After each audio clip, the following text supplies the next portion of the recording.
बहुत समय पहले की बात है। भारतवर्ष के एक समृद्ध राज्य में राजा धर्मसेन का शासन था। राजा धर्मसेन अपनी वीरता, बुद्धिमत्ता और सबसे बढ़कर अपने न्यायप्रिय स्वभाव के लिए दूर दूर तक प्रसिद्ध थे। प्रजा उन्हें केवल राजा नहीं बल्कि अपना संरक्षक मानती थी। कहा जाता था कि उनके राज्य में न्याय इतना सटीक था कि अन्याय करने से पहले ही अपराधी कांप उठते थे। राज्य की सीमा से लगे एक छोटे से गांव में हरिराम नाम का एक गरीब किसान रहता था। उसके पास थोड़ी सी जमीन, 2 बैल और एक झोपड़ी थी। हरिराम ईमानदार, मेहनती और संतोषी व्यक्ति था। वह सुबह से शाम तक खेतों में पसीना बहाता और जो मिलता उसी में खुश रहता। एक वर्ष भयंकर सूखा पड़ा। खेत सूख गए, फसलें नष्ट हो गईं। किसान भूखमरी के कगार पर पहुंच गए। हरिराम के लिए भी परिवार का पेट भरना कठिन हो गया। उसने जैसे तैसे अपने बैल बेचकर घर चलाया, लेकिन जमीन बंजर पड़ी रही। इसी दौरान राज्य में एक धनी साहूकार का प्रभाव बढ़ गया।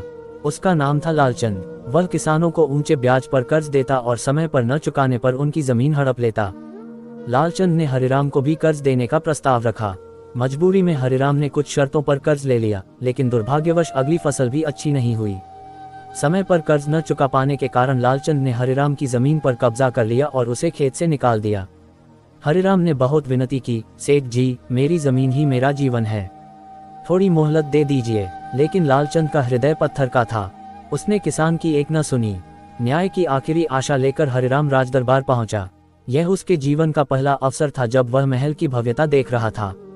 कांपते कदमों से वह सभा में पहुंचा और राजा के सामने हाथ जोड़कर बोला, महाराज, मैं एक गरीब किसान हूँ। साहूकार ने मेरी जमीन छीन ली है। मैंने कर्ज लिया था, पर मेरी नीयत कभी धोखा देने की नहीं थी। राजा धर्मसेन ने पूरे धैर्य से उसकी बात सुनी। फिर उन्होंने लालचंद को दरबार में बुलाया। लालचंद आलीशान वस्त्रों में सजा धजा, आत्मविश्वास से भरा हुआ आया। राजा ने प्रश्न किया, लालचंद, क्या ये सच है कि तुमने किसान की जमीन ले ली है? लालचंद बोला, महाराज, मैंने कोई अन्याय नहीं किया। उसने कर्ज लिया था, समय पर चुकाया नहीं। नियम के अनुसार जमीन मेरी हो गई। राजा कुछ क्षण मौन रहे। फिर उन्होंने कहा, नियम अपनी जगह सही है, पर न्याय केवल नियमों से नहीं, मानवता से भी चलता है।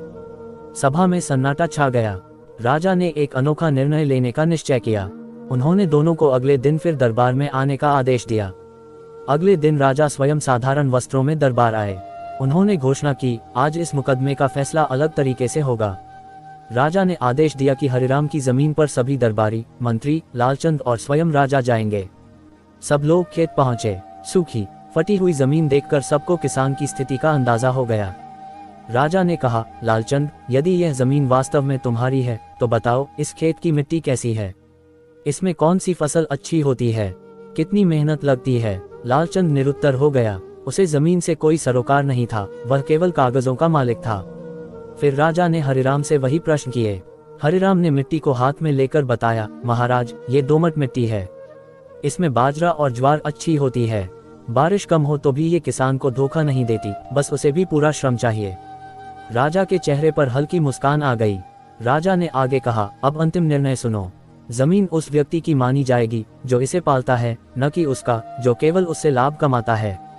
राजा ने आदेश दिया कि लालचंद को उसका मूलधन उचित ब्याज सहित राज्य कोष से दे दिया जाए, ताकि किसान पर अत्याचार न हो। साथ ही लालचंद को चेतावनी दी गई कि यदि भविष्य में किसी किसान का शोषण किया तो कठोर दंड मिलेगा। हरिराम की जमीन उसे लौटा दी गई। किसान की आंखों में आंसू आ गए। वह राजा के चरणों में गिर पड़ा, महाराज, आपने मुझे जमीन नहीं, मेरा सम्मान लौटाया है। राजा ने उसे उठाकर कहा, हरिराम, राजा का धर्म है प्रजा को न्याय देना। अगर किसान रोएगा तो राज्य कैसे मुस्कुराएगा? इस निर्णय की चर्चा पूरे राज्य में फैल गई। साहूकारों का अन्याय रुक गया और किसानों में नई आशा जगी। राजा धर्मसेन का ये निर्णय इतिहास में अनूठे न्याय के नाम से प्रसिद्ध हुआ, जहां कागज से ज्यादा महत्व परिश्रम और इंसानियत को दिया गया। नैतिक शिक्षा, सच्चा न्याय वही है जिसमें नियम के साथ संवेदना हो। शक्ति और धन से बड़ा होता है इंसान का अधिकार और सम्मान।